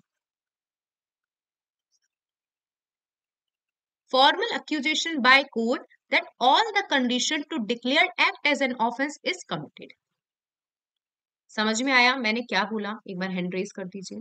मैंने क्या बोला कि आप उस पर अक्यूजेशन लगा रहे हो कि एक एक्ट को ऑफेंस में डिक्लेयर करने की सारी फॉर्मेलिटीज क्या कर दी गई है? कंप्लीट कर दी गई है। अब आप पे अक्यूजेशन लग गया है, अब आप प्रूफ करोगे। तो चार्ज की डेफिनेशन हमने याद कर ली, formal accusation of the court विच, ठीक है, that all the formalities which can declare an act into office has been complete। अब आओ 2B में क्या लिखा हुआ है? 2B में डिफाइन नहीं लिखा हुआ, 2B में लिखा है इंक्लूड, चार्ज इंक्लूड। तो आप लोगों ने पता ही चल गया कि इसने चार्ज को डिफाइन नहीं किया गया, चार्ज को इसमें किसी चीज को इंक्लूड किया गया। देखो 2B में क्या लिखा हुआ, चार्ज इंक्लूड्स। देखो आप शब्द देखोगे ना, तो कहीं यहाँ लिखा हुआ है मीन्स, यहाँ लिखा हुआ है मीन्स, यहाँ लिखा हुआ है मीन्स, लेकिन यहाँ लिखा हुआ है इंक्लूड, तो यहाँ मतलब डेफिनेशन नहीं दी गई। Charge includes any head of the charge where the charge contains more head than one। जैसे मान लीजिए पारुल पे नहीं लगाएंगे, मोहन पे लगाएंगे। मोहन ने क्या किया है? मोहन ने चोरी करी, किसी के घर में घुसकर चोरी करी। किसके घर में? मोहन ने किसी के घर में घुस कर चोरी करी, तो उसमें चार्ज बनाए गए। चार्ज बना रहे हैं मोहन पे कि हाउस ट्रेसपास। हाउस ट्रेसपास नहीं, चलो इसने ताला तोड़ के घुसा है, ताला तोड़ के घुसा है, हाउस ब्रेकिंग। फिर प्रिपरेशन करके घुसा है, तो जो भी theft before preparation, theft after preparation, ऐसे करके वो लगा देंगे एक सेक्शन। कौन सा लगता है? 370, 380, ऐसे कुछ मुझे याद नहीं आ रहा, 382 होगा शायद, 382। फिर चोरी कर ली घर में घुस के, 380। घर में घुस के चोरी करी है, ड्वेलिंग हाउस में चोरी, 380 का चार्ज लगता है। तो समझ लो कि चार्ज के अंदर बहुत सारे चार्ज इंक्लूड है, बहुत सारे हेड इंक्लूडेड है, तो ये सभी चार्ज है। ये सेक्शन 2 भी बोलता है कि व्हेन चार्ज इंक्लूड्स, मतलब व्हेन चार्ज हैज बहुत सारे चार्ज, व्हेन चार्ज हैज बहुत सारे चार्ज, तो सारे हेड ही चार्ज है। थोड़ा सा समझ में आया मैंने क्या बोला? कि यदि एक चार्ज है तो वो भी चार्ज है। यदि मान लीजिए मैंने बोला कि मोहन पे 380 का चार्ज लगता है, तो ये भी चार्ज है, लेकिन चार्ज के अंदर क्या इंक्लूड है? चार्ज के अंदर बहुत सारे हेड है। देखो क्या लिखा, अब समझ में आएगा आपको। Any head of charge when the charge contains more heads than one. क्या बोला? कि charge includes any head of the charge, charge includes मतलब ये भी चार्ज है, मतलब ये भी चार्ज है, मतलब ये भी चार्ज है। Charge includes any head of the charge when the charge contains more than one head. Definition याद हुई? एक बार सब हैंड को डाउन करो, फिर हैंड रेज करो। सब हैंड्स को डाउन करो, लोअर वॉल प्लीज सब लोग हैंड रेज कर दो। सबको समझ में आ गया? डेफिनेशन यहाँ पे डिफाइन नहीं किया गया, वापस क्विकली रिवाइज करो। Charge means formal accusation of the court that all the formalities to declare an act which can convert an act into offense has been completed and committed. और 2B के according, charge includes any head of the charge. Charge includes any head of the charge. जब आपको लिखना नहीं आए ना exam में, तो आप ये तीन चीजें बना देना मेरे नाम से, मेरी शक्ल याद कर लेना, ये तीन चीजें बना देना, फिर लिखना डेफिनेशन को, फिर आप अच्छे से लिख के आओगे कि charge includes any head of the charge. Charge includes any head of the charge when charge contains more than one head. याद हो गई होगी, मैं मानती हूँ कि आपको याद हो गई होगी। मैं दोबारा बोलूंगी नहीं, पढ़ा दूंगी। देखिए आ जाइए। Charge includes any head of the charge when the charge contains more heads than one. याद हो गया होगा, मैं 100% मानती हूँ। वेलेबल की याद करी और हमने चार्ज की डेफिनेशन याद। अब आ जाओ कॉग्निजेबल। हमने बेलेबल पढ़ लिया, बेलेबल कंफ्यूज नहीं होना, बेलेबल कॉग्निजेबल। कॉग्निजेबल होता है संज्ञेय अपराध और असंज्ञेय अपराध। कॉग्निजेबल जैसे बेलेबल नॉन बेलेबल को 2A में दिखाया गया है, लेकिन कॉग्निजेबल नॉन कॉग्निजेबल 2C में कॉग्निजेबल है, और 2L में शायद नॉन कॉग्निजेबल। देख लीजिए हम आगे। ठीक है, अब कॉग्निजेबल मतलब संज्ञेय अपराध, नाम से संज्ञेय, भाई संज्ञेय अपराध। देखो कितने लिखने में कितने डेंजरस लग रहे हैं, लिखना ही नहीं जा रहा। संज्ञेय अपराध, ठीक है, संज्ञेय अपराध। तो संज्ञेय अपराध वो होते हैं, कॉग्निजेबल ऑफेंस होते हैं, जिसमें क्या कर सकता है पुलिस वाला, दिख रहे हैं सामने, डेंजरस अपराध है, सीरियस नेचर के ऑफेंसेस हैं, ग्रेव नेचर के ऑफेंस है, police officer can arrest without warrant. Shivani, कहाँ लिखा गया है, कब कहाँ लिखा गया है कॉग्निजेबल नॉन कॉग्निजेबल? क्लास में हो या कोई भी बता दे। 12 में है नॉन कॉग्निजेबल और 2C में है कॉग्निजेबल। लेकिन ऑफेंस कॉग्निजेबल है नॉन कॉग्निजेबल है, ये कहाँ लिखा गया है? ये कहाँ लिखा गया है? फर्स्ट शेड्यूल में। फर्स्ट शेड्यूल में। तो समझो कि पुलिस ऑफिसर कैसे अपराध, मतलब किन अपराधों को कर सकता है? कॉग्निजेबल ऑफेंस में अरेस्ट कर सकता है, लेकिन कहाँ लिखा हो गया? फर्स्ट शेड्यूल में या एनी अदर लॉ। याद रहेगा? एक बार हम देखते हैं डेफिनेशन, फिर हम इसको डिफरेंट मतलब डिस्टिंग्विश भी करते जाएंगे। देखो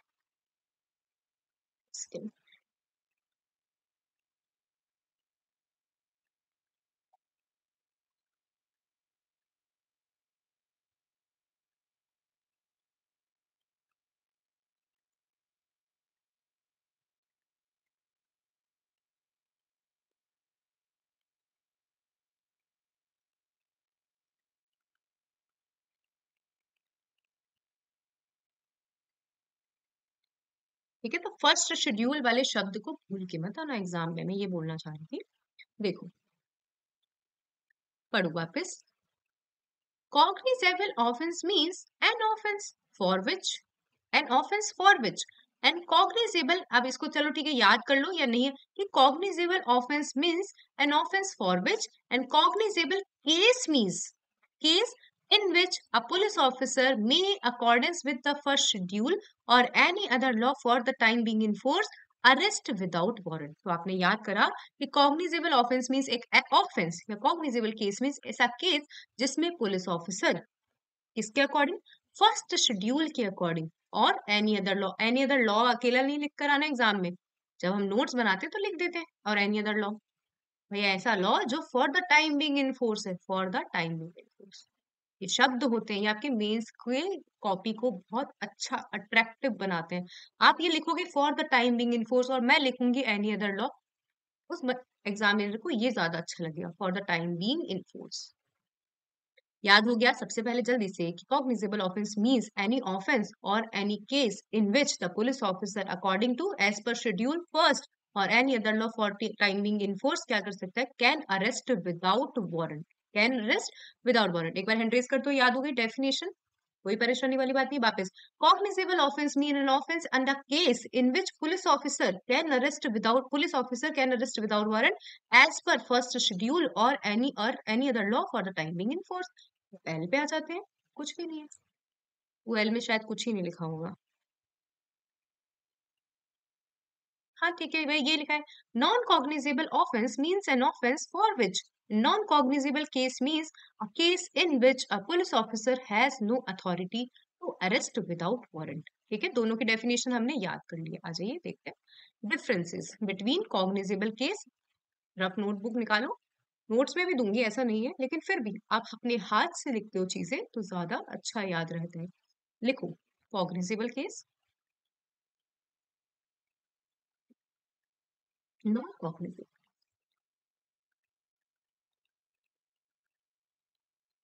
अभी हमने सिर्फ डेफिनेशन पढ़ी है, 2C 2L। अच्छी अच्छी बातें अब आएगी, इंटरेस्टिंग बातें। डेफिनेशन लिख कर आ जाओ फिर। Cognizable case, police officer can arrest without warrant, can not arrest without warrant. आराम से टाइम दे रही हूँ, लिखो can arrest, can not arrest with warrant, without warrant. ठीक है, सेकंड अब आते हैं कॉग्निजेबल केस। याद रखो, देखो समझो, पहले तो समझो, बिल्कुल ऐसे समझो कि हम बिल्कुल बेस से पढ़ रहे हैं। कॉग्निजेबल ऑफेंस मतलब पुलिस वाला, पुलिस वाला। यहाँ क्या लग सकती है, FIR। पुलिस वाले के सामने लगती है FIR, ये याद रखो, लिख लो कि पुलिस वाले के सामने तो क्या लगती है, FIR, फर्स्ट इंफॉर्मेशन रिपोर्ट। जब हम एक नॉर्मल इंसान होते हैं उनको हमको क्या लगता है कि पुलिस वाला सब कुछ है, पुलिस वाला सुन लेगा, लेकिन ऐसा नहीं होता। कॉग्निजेबल केसेस में लगती है FIR। वो मैं दूसरी बात बताऊंगी कि कंप्लेंट भी लग सकती है, लेकिन अभी जस्ट ये याद रखो कि कॉग्निजेबल केसेस में लगती है FIR। हाँ मतलब भयंकर ऑफेंस है, पुलिस वाला देखता है, पुलिस FIR।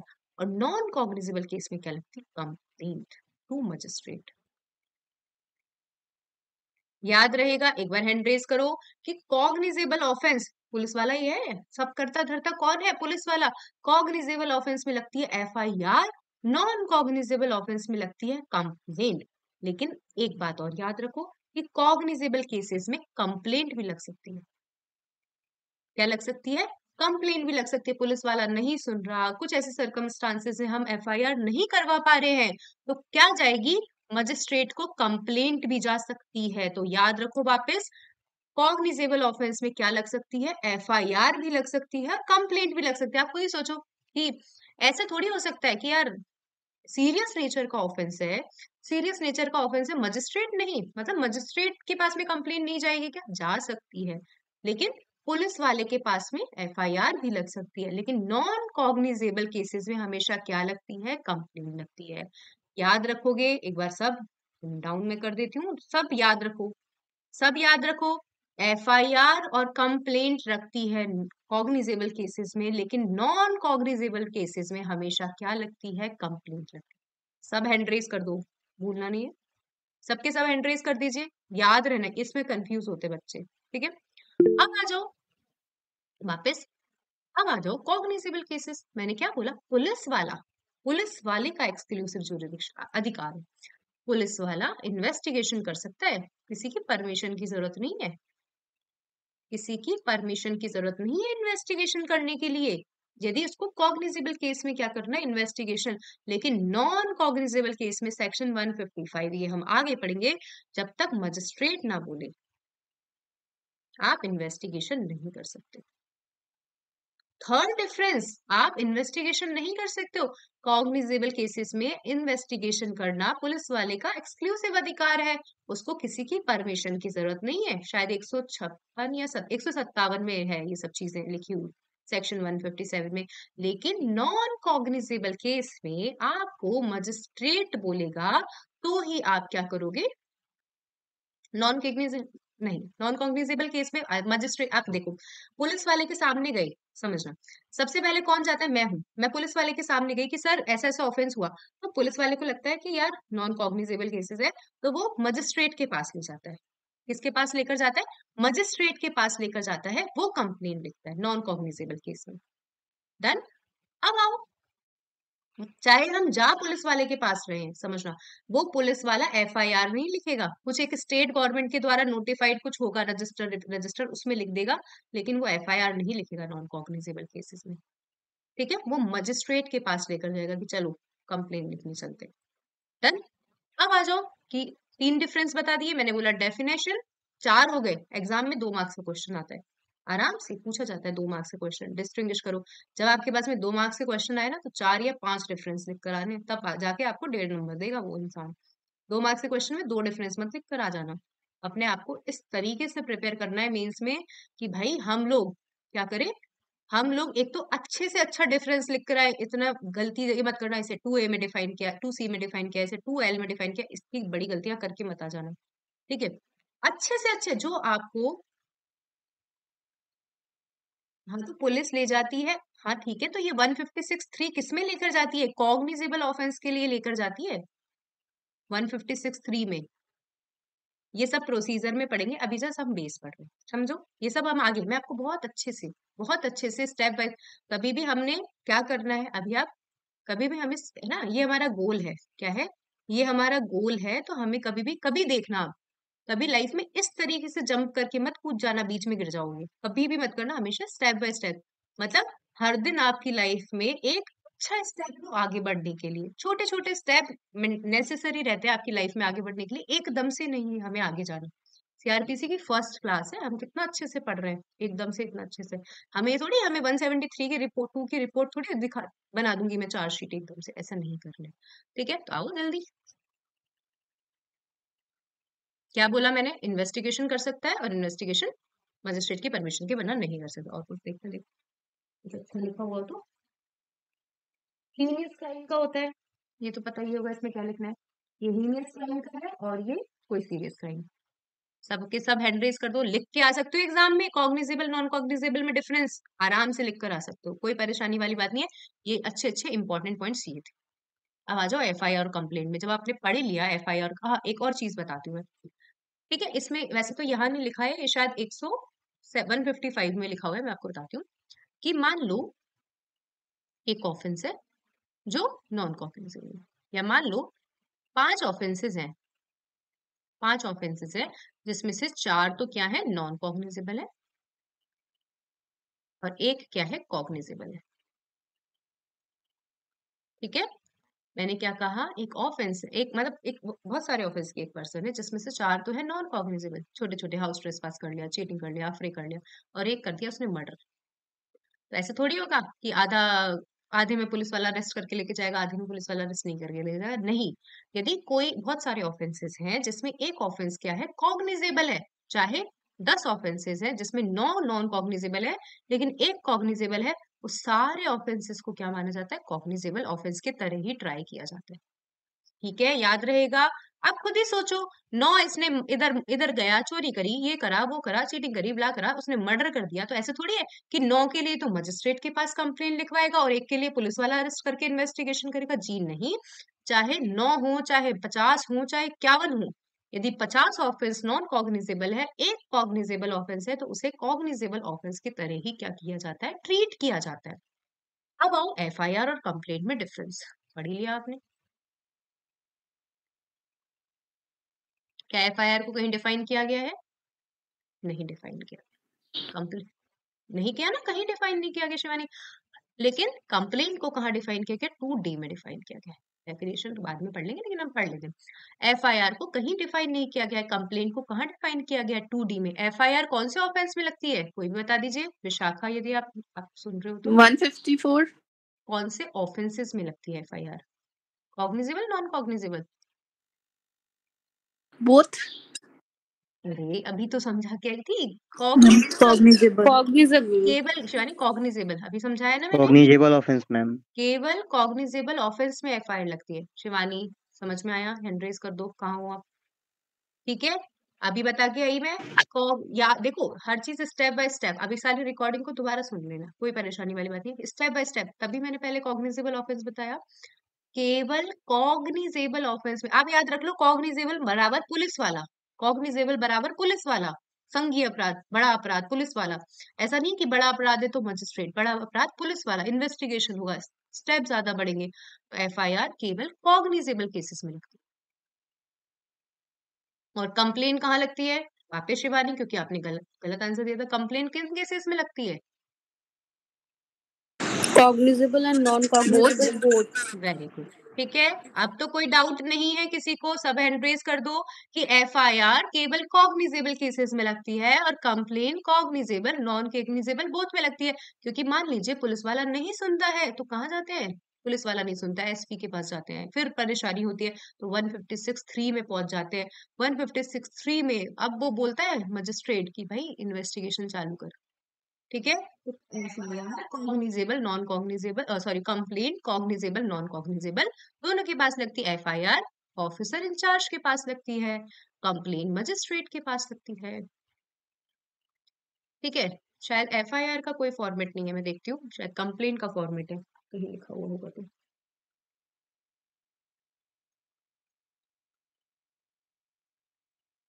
हम्म, ठीक है, कुछ होगा।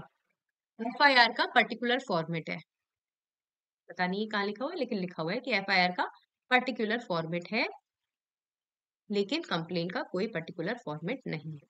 और जब एफआईआर होती है, पुलिस वाला विदाउट किसी की परमिशन क्या कर सकता है, क्योंकि वैसे भी कॉग्निजेबल केसेस में लगती है, तो इन्वेस्टिगेशन कर सकता है। लेकिन कंप्लेंट केसेस में इन्वेस्टिगेशन नहीं करेगा जब तक मजिस्ट्रेट नहीं करे। याद हुई एफआईआर और कंप्लेंट में डिफरेंस? स्टार्टिंग ही एफआईआर कॉग्निजेबल केसेस में लगती है, कंप्लेंट कॉग्निजेबल नॉन कॉग्निजेबल दोनों केसेस में लगती है। एफआईआर ऑफिसर इंचार्ज के सामने लगती है, कंप्लेंट चाहे आपने पुलिस वाले को जाके रिपोर्ट दियो कि सर मेरे साथ में अपराध हुआ है, पुलिस वाला नॉन कॉग्निजेबल केसेस में कभी भी आपकी एफआईआर नहीं लिखेगा, वो रजिस्टर कुछ में मेंटेन कर लेगा, लेकिन लेकर आपको मजिस्ट्रेट के पास जाएगा। किसके पास लेकर जाएगा? मजिस्ट्रेट के पास लेकर जाएगा, फिर मजिस्ट्रेट कंप्लेंट लिखेगा। एफआईआर में पुलिस वाला विदाउट इन्वेस्ट मतलब विदाउट किसी की परमिशन इन्वेस्टिगेशन कर सकता है। कंप्लेंट केसेस में आपको किसकी परमिशन चाहिए होगी? मजिस्ट्रेट की परमिशन चाहिए होगी इन्वेस्टिगेशन करने के लिए। और इसका कोई पर्टिकुलर फॉर्मेट, ये वाला एक डिफरेंस मत लिख करा, ये वाला डिफरेंस मत लिख करा ना कि इसका पर्टिकुलर फॉर्मेट है, इसका पर्टिकुलर फॉर्मेट नहीं है, क्योंकि ओरल एफआईआर भी होने लग गई है आजकल। डन, कोई परेशानी बात नहीं है। हमने 3 अच्छे अच्छे डिफरेंस पढ़े, bail, bailable non bailable, cognizable non cognizable. कल भी हम मतलब यदि शाम को क्लास हुई तो बताऊंगी, लेकिन हम उसमें और भी अच्छे अच्छे डिफरेंस पढ़ेंगे। समन केसेस, वारंट केसेस, कितने अच्छे डिफरेंस, ऐसे क्वेश्चन एग्जाम में आए थे। Summons cases, warrant cases, charge किस में फ्रेम होना जरूरी, ये सारे डिफरेंसेस हम पढ़ेंगे। अवेलेबल नॉट, और वेरी वेरी वेरी इंपॉर्टेंट, हर इंसान कंफ्यूज होता है। जैसे आपको लाइव एग्जाम्पल देख सकते हो आप। अभी हमने कितने प्यार से पढ़ा, आपने भी पढ़ा, सबने पढ़ा, लेकिन एग्जाम में सब कंफ्यूज हो जाते हैं कि भाई एफआईआर किस में लगती है, कंप्लेन किस में लगती है। तो बस याद रखो, कंप्लेन मतलब मजिस्ट्रेट है, दोनों चीजों को सुन सकता है। एफआईआर मतलब बड़ा ऑफेंस है, बड़ा ऑफेंस का मतलब मजिस्ट्रेट नहीं, बड़ा ऑफेंस मतलब पुलिस वाले का एक्सक्लूसिव अधिकार है, वो इन्वेस्टिगेशन कर सकता है। और एफआईआर और कंप्लेन। अब आ जाओ एक कंप्लेन की डेफिनेशन पढ़ते हैं और क्लास को ओवर करते हैं। 2A पढ़ा, 2B पढ़ा, 2C पढ़ा, 2D। कंप्लेंट किसके पास लगती है? मजिस्ट्रेट के पास लगती है। ये तो रट लिया हमने। कंप्लेन मजिस्ट्रेट के पास लगती है, मजिस्ट्रेट के पास लगती है, मजिस्ट्रेट के पास लगती है। तो कहीं ना कहीं इस शब्द में कोर्ट का नाम तो आना ही है। तो आइए देखते हैं क्या लिखा हुआ है। कंप्लेंट कर रही हूं मैं, किसको? कोर्ट को, मजिस्ट्रेट को। मजिस्ट्रेट को मैंने क्या बोला? मजिस्ट्रेट का नाम तो आना ही है इसके अंदर, कि सर मान लीजिए पारुल है, कोई ऑफेंस हुआ है पारुल के साथ में, चोरी हो गई, कुछ भी हो गया, कि सर मेरे साथ मैं कर रही हूँ कंप्लेंट। सर मान लीजिए कोई भी है, विकास है यहाँ पे, मान लीजिए कि ये मजिस्ट्रेट है, पारुल गई कि सर मेरे साथ में क्या हुआ है, कुछ ना किसी पर्सन ने ऑफेंस किया है। अब ये ऑफेंस किसने किया है? या तो मैं इसको जानती हूँ, या तो मोहन है, या तो मैं इसको जानती हूँ या मैं इसको नहीं जानती हूँ। ये दो ही सिचुएशन हो सकती है, कोई और सिचुएशन तो नहीं हो सकती कि सर मेरे साथ में ऑफेंस हुआ है, ठीक है, और आप क्या करो, इसको, इस पर कोई एक्शन लो। और ये ऑफेंस या तो किसी नोन इंसान ने किया है या किसी नोन अननोन इंसान ने किया है। यही हो सकती है कंप्लेंट की डिफरेंस डेफिनेशन। आप खुद ही सोचो, आप जा रहे हो मजिस्ट्रेट के पास जा रहे हो, मजिस्ट्रेट से क्या बोलोगे? कंप्लेंट लगा, सर मेरे साथ में या तो नोन ने या अननोन ने कोई ऑफेंस किया, आप क्या करो, इस पे कुछ एक्शन लो। क्या करो? एक्शन लो। डेफिनेशन यही बोलती है, पढ़ो। कंप्लेंट मीनिंग, अब मैं क्या लगा रही हूँ? किसी इंसान पे एलिगेशन लगा रही हूँ। तो ये छोटे छोटे शब्द याद रखने, एलिगेशन, किसी पे इल्जाम ही तो लगा रही हूँ। कंप्लेन मीन एनी एलिगेशन, चाहे आप ओरली करो चाहे राइटिंग में करो। तो complain mean any allegation made orally और in writing to a magistrate.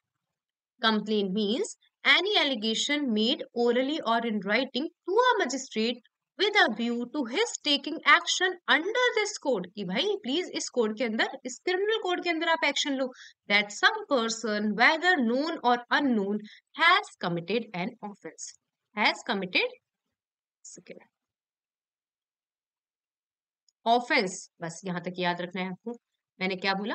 Complain means, याद रखो, स्क्रीन पे इस पे सुंदर तरीके से लिख रहेगा। आपसे पूछा गया what do you mean bye complaint, अच्छे से पहन लेते हैं। What do you mean bye complaint, writing पे मत जाना, ये ग्राफिक पेन है। देखो, तो आपने लिखा as defined under section 2D of CRPC 1973। लिखो, कंप्लेंट मीन्स, धीरे इसलिए लिख रही हूँ ताकि याद रखो, complaint means an allegation. Second, made orally or in writing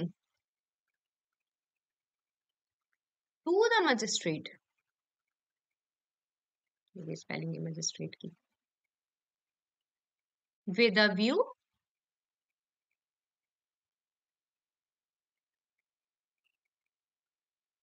to take an action under this code, under this code, that whether a person whether known or unknown has committed an offense,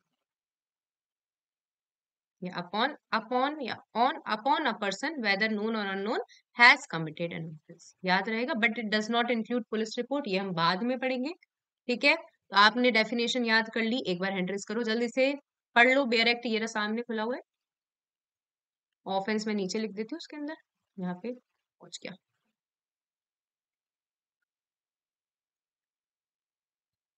देखो, एक page का CRPC का, इसके अंदर 263 page, एक page पढ़ने में तो इतनी देर लग गई। तो यहाँ पे लिखो, ये डेफिनेशन को टिप्स पे याद कर लो by heart.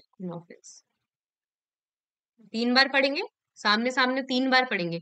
Complaint means any allegation made orally or in writing to a magistrate with a view to his taking action under this code that some person whether known or unknown has committed an offense. Again, complaint means, सुंदर line pen से पढ़ लेते थोड़ा। Complaint means Complaint means any allegation made orally or in writing to a magistrate with a view to his taking action under this code that some person, whether known or unknown, has committed an offense. वापस ये complaint means सुन ये वाला है. Complaint means any allegation made orally or in writing to a magistrate with a view to his taking action under this code that some person, whether known or unknown, has committed an offense, but it does not include police report. ये हम बाद में पढ़ेंगे next class में जब भी होगी. यदि आपको जैसे भी है इन्फॉर्म कर देना. क्लास मैं बता दूंगी शाम को होगी नहीं होगी, लेकिन फाइनल ग्रुप में मैं जरूर से इन्फॉर्म कर दूंगी क्लास शाम को है या नहीं. ठीक है. Thank you so much all of you. अब किसी को भी कोई क्वेरी है तो एक बार पूछ लीजिए. No ma'am. ओके सब लोग ठीक है. आई होप मैं आपको अच्छे से समझा पाई होंगी अच्छे से. ठीक है. बाकी किसी को भी क्लास कंटिन्यू करनी, क्योंकि मैं इससे ज्यादा डेमो मतलब डेमो तो वैसे तो पॉसिबल ही नहीं है, मैं जिस उसमें कर रही हूँ, लेकिन ठीक है आगे से मतलब अभी आप जैसे भी हो आप मुझे 2-3 घंटे के अंदर बता देना if you want to continue. Otherwise शाम को क्लास जैसा भी होगा वो मैं. Thank you so much. और रिकॉर्डिंग में ग्रुप पे अभी शेयर कर दूँ. Thank you.